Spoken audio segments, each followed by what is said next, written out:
All right, so let's move on. So in a pitch deck, you need always to say, what is the market opportunity? So the total addressable market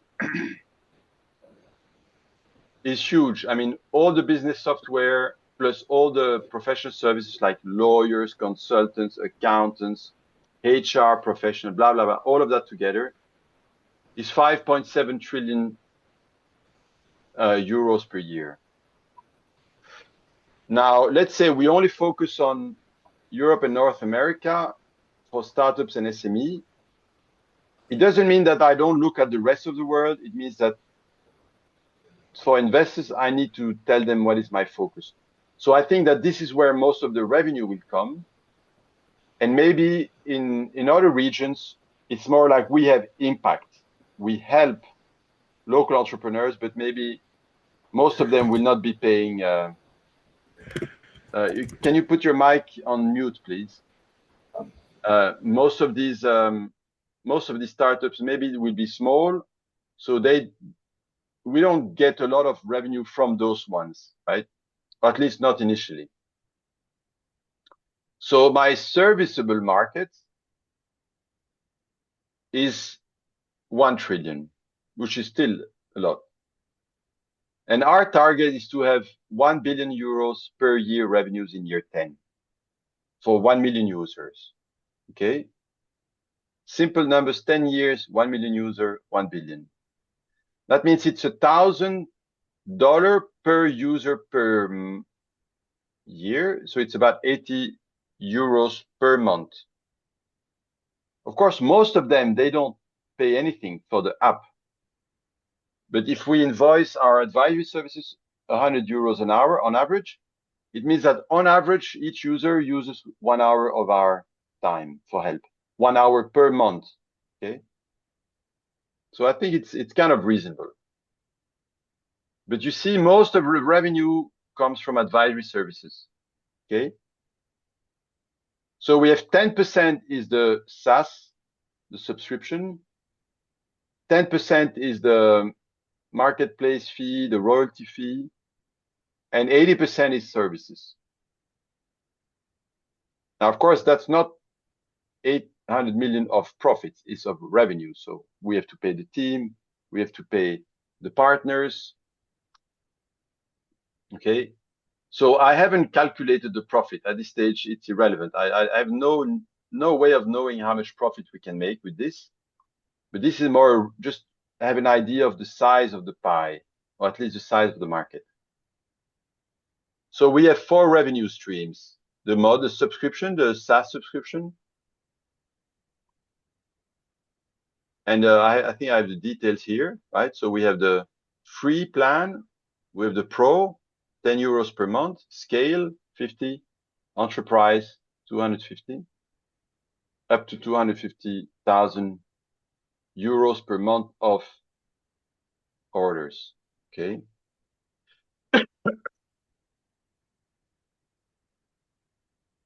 So for the corporate, it's like 0.1%.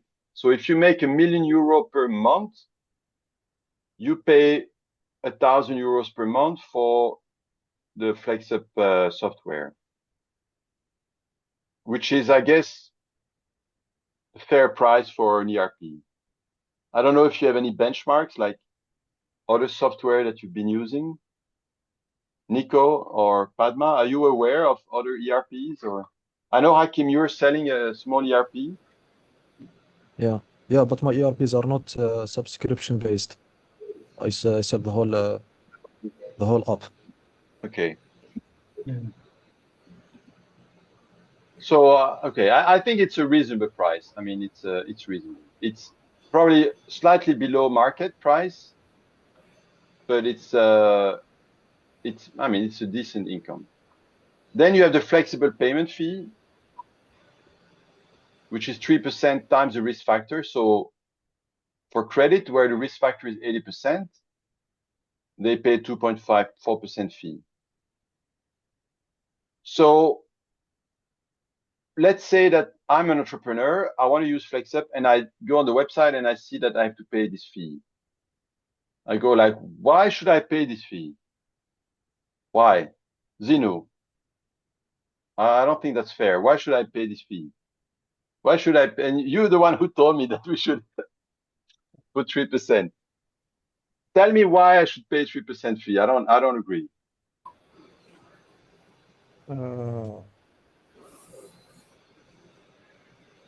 Service charge. Sorry? Like when we pay through credit cards, it takes some service charge, a platform fee, something like that. Yes. We can put it here. It's 3%. But FlexUp is very different, and I will tell you why it's very different. But I'm very happy you mentioned that, Padma, because I want to explain. I want all of you to understand why this is very different from the 2 or 3% that Stripe or Visa charges when you pay with a credit card. It's very, very different. I want to make sure everybody understands it. So I'm going to ask Zeno again, why should I pay 3% fee?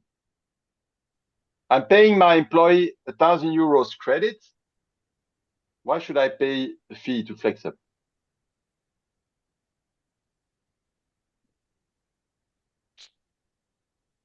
Okay, anybody want to help Zeno?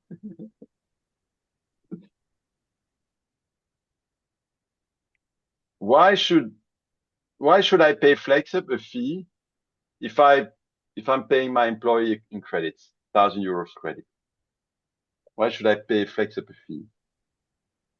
For you using the FlexUp model. Yeah, people use it. Okay, so this is basically a contractual condition. If you use a FlexUp model, if you use a FlexUp IP, you must pay this fee. So that's the legal reason. But why is that fair? What value do I get for this? It's fair because you got a lot of stuff for free. That's a compensation for that. You mean the app? Yeah, in addition to helping you get pay credit commitments and well I'm helping already you I'm basically. already paying for my app. I'm paying 50 euros a month. I'm on the scale plan. I already pay for the app. Why should I pay fee in addition? Yeah, well, we're helping you to pay less and helping you Exactly. grow, and in exchange we get a portion. So the argument is, what is the difference between the 3% flexible payment fee and the 3% fee that Stripe will charge?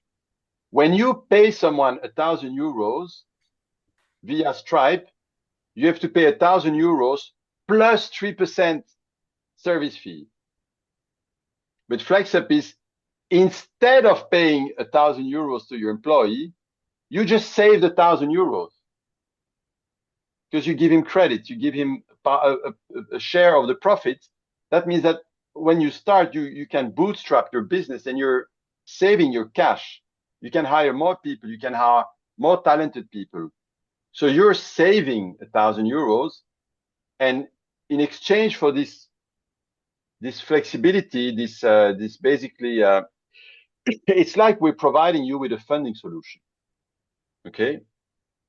So if I want to raise €1 million, I go to see an investment bank. They will find investors, and I raise $1 million, and then the bank will say, give me 5% or give me 3% fee because I help you fundraising. So this is more like a fundraising fee rather than a platform fee or service fee, because you pay this fee in exchange for the fact that you got 1,000 euros of funding, or in exchange for the fact that you saved 1,000 euros. So it's not you pay 1,000 euros plus 3%. You pay 3% instead of paying 1,000 euros, or you pay 3% because you received 1,000 euros. So in the case of Lara, when she's doing her funding round, she's receiving money. She received $75,000. We get 2.4% of this. And then when she pays her employees 1,000 euros, we get 2.4% of it. Okay. So Lara is our first user. We're not going to charge her. We haven't even written the contract yet, but that's the idea for the future. Okay. So remember, when people challenge you on this payment fee, it's not a service fee. It's more like a fundraising fee. Okay. So advisory services, you can see on our website. I mean, I don't know if it's if a lot of people have seen it yet, but basically I say we can help you with anything. I'm future looking. Okay, we can help you with anything like IT, marketing, legal, anything, M&A. We have everything. And some services are very basic and it's a low fee. Some is very premium and it's very, very high. Okay. So some of this we will provide ourselves, and some of it will be external partners. And then we take a 5% referral fee. And if they use our IP, we also take an extra 10% royalty fee. Okay. So sorry, this is the network fee. This is the 5% and the 10%. And this is the services that we provide. Okay. So hopefully we will be doing this for real soon. I mean, I'm already doing this because I'm invoicing my time to True Local Heroes. But I can't spend time with all the users. So that's why we need to grow the team of advisory services professional for all areas. Like now we have Paula for legal, Nico for finance. Soon we have other people. Maybe in the future, we already discussed this with Hakim and Zeno. If we have a large team of developers, then we can sometimes, I can say, well, okay, Anwar and Zeno, for the next 6 months, you're going to help another client develop their own app, and we are charging your time 2 or 3 times your salary, and that's how we get profits. Okay. Do you have any questions on that? Are there any other things that we could invoice? Any other services that we can get revenue from? Either extra services that we can charge or other things that we can invoice for the existing service. Do you have any ideas? Perhaps administrative task, like, I don't know, you have to present before an authority of each country. Like, I don't know if there is a project that wants to register the legal person.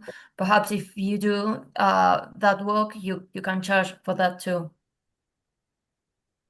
Yes. So for now, this is what I call this advisory services. So anything that we can do to help you. So you want to start a business in Spain. So Padma wants to start a business in Spain. She doesn't know how to do it. Paula is an expert. She will do all the paperwork for you. Is that what you had in mind, Paula? So the most basic approach is that we can do any service and we charge you by the hour. And depending on the consultant that we give you, it's either 50 euros an hour, 25 euros an hour, 100 euros an hour, 400 euros an hour. So every time you ask for help, we say, okay, the consultant will be Paula, it will be Zinu, it will be Nico, and that's his rate. So that's why when you do your monthly timesheet, for now, most of you, all of you have been working what I call internally. So you say, I worked 160 hours per month, I pay you, it's fine. But soon you will say, well, this month I worked 140 hours, 20 hours I was helping True Local Heroes, 10 hours I was helping Prestige Farm, 5 hours I was helping this new one. So then I take your timesheet and I say, okay, well, the 20 hours that you work for True Local Heroes, I'm going to invoice True Local Heroes. Okay. So more and more, we're going to split our time between internal work, external work. So the dev team for now will be 100% internal because we have to build our app first. But once we have a lot of developers and our app is quite solid, and we're building a great framework. I mean, the way we're building our app is not only great for us, but it's I think potentially can be great for other users. And unfortunately, this may be too technical to explain to Paola and Nico, but there's some things that we've done, and Hakim has done a great job in developing the generic form and the generic table, and we have very structured way of handling the orders in the back end. I mean, there's a lot of things that I think we're building in our technology platform that can be used for other startups. So maybe in a few years we can also provide software development services, and we have an expert like Padma who can help us make a real business out of that, because that's what she's doing now. She's working for a company that develops software, and she's managing 35 developers. So that would be a good business model in the future. And then we can do something that Padma was suggesting to her bosses, but is to say, well, we can help a startup build their app, and they pay us in credits, or at least they pay partially in credits. Okay. So there's a lot of potential here. And in fact, this is where most of our revenue will come. Any other ideas?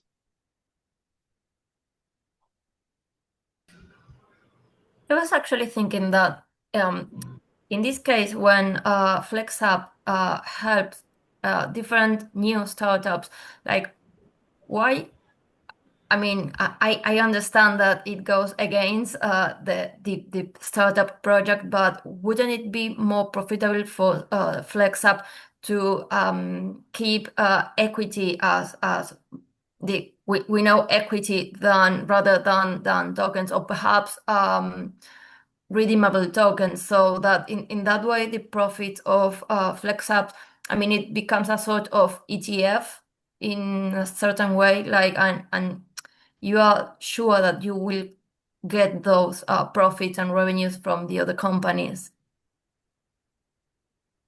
Okay, I'm not sure I understood. So just to be clear, now when I send an invoice to True Local Heroes for the services that I provided, it's actually a pro forma invoice, and she pays me in credits from her business. So we already have 5% of the equity of True Local Heroes because of everything we've done over the last year. Is that what you had in mind? Okay. Can you explain to everybody what's an ETF? You need to unmute your mic. Yes, I'm sorry. An ETF is an exchangeable trade fund, but I believe that nowadays everybody knows what it's an ETF. But just to make it simple, it's a trust fund that owns a little percentage of many other companies. So it became popular because you can invest on an ETF and you can choose which one. For instance, you can choose an ETF that only has equity on telecommunication, or only perhaps on gas and oil, or perhaps that only works on Europe, on Japan. And it's really interesting because while there is perhaps one sector of the economy, let's say, I don't know, because of the war in Ukraine and Russia, petrol and gas, it has a repercussion on the market. So, okay, this ETF won't go down because Action has equity on, let's say, I don't know, food market or retail market, etc., etc. So you have diversity of investment. So Yes. it became popular because it's a way of more secure in case of one market goes down. Yes. So that's now you're touching on a new service that we hopefully will develop in the future, is that we basically create a fund that will then invest in other startups, and people invest in the fund using FlexUp Credit, using the FlexUp platform. And the benefit is that it diversifies their risk. So if you remember the FlexUp economic model presentation that you had to go through for the basic assessment, you may have gone all the way to the last page. And if you reach the last page, you would have seen this slide, which is basically FlexUp in the services in the FlexUp ecosystem long-term view. And then that's where I say we can do funds. So we allow people to invest in a fund that it will invest in many different startups. And that creates risk diversification, and it creates a source of funding, because initially we can invest in a few startups, but we can't invest in all the startups in the world. So we're going to create a fund and ask people to put money in there, and then we use that money to pay. Okay. But you can see there's many, many, many different services here, and each of these services can be a source of additional revenue. Okay. And I'm not going to go through there now because it's too much. It's too many ideas, too much information. Let's just go back here. But